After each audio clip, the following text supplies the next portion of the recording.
Hello everyone, babalik ulit sa TV. So guys, mayroon kaming kakagang ng refrigerant na dito sa ice mess na ginagawa namin. Ice maker pala to guys. Magdadagdag lang kami dito ng refrigerant or tinatawag natin na freon. Ang ano pala nito guys, yung refrigerant na gagamit natin na R22. Medyo ano pa to, old model na ice maker. Bali ano pa to guys, na sunog yung compressor nito. Pinariwan ng compressor nito bago ng motor nito. Bali sinalpak,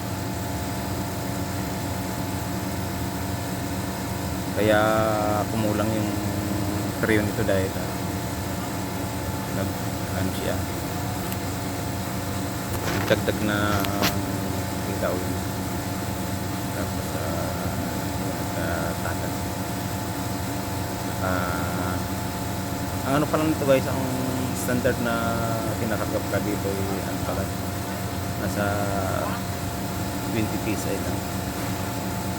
Kung kukumpara mo sa mga split type ng 50 to 60 PSI, ito iba pala to, baba lang pero malaki yung ano nito, IP. Okay,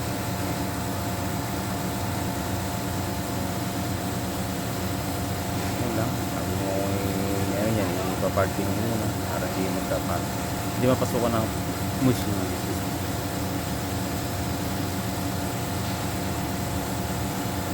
Yun guys, kaya namin.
Yan guys, na ano na namin, na karga na namin. Meron pang natira kaunti. Marami rin na, kasi bago to eh. Yan. Okay naman yung ano, current ng motor. Yan namin pinakita yun. Ano kasi, yung parang hilaw yung patak ng ice sa loob. Kaya nagdagdag kami.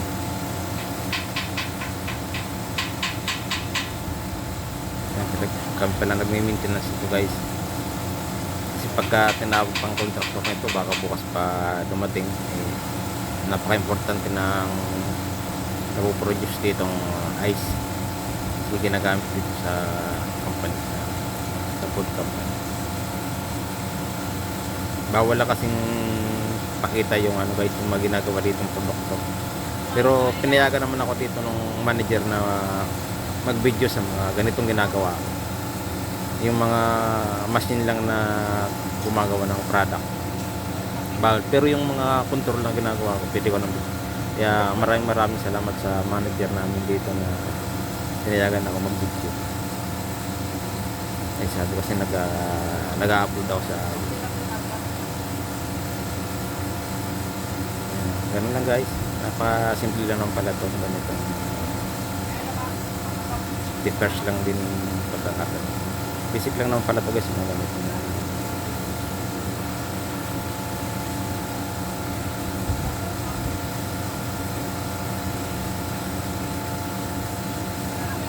siguro yan, malakas pala ito mag-produce guys ng ice, kaya nilagay namin sa standard yung karga ng preyon. Kasi dati nasa ano eh, nasa 12 na yata yung pisay eh. Ginawa na namin ng 20 pisay. Yan guys oh. Yan yung mapoproduce na ice oh. Yan punong-puno na oh. Ang lakas ng patak. Salamat din sa mga nanonood, sa mga subscriber. Maraming salamat. Marami na kayo guys. Maraming salamat. Thank you for watching.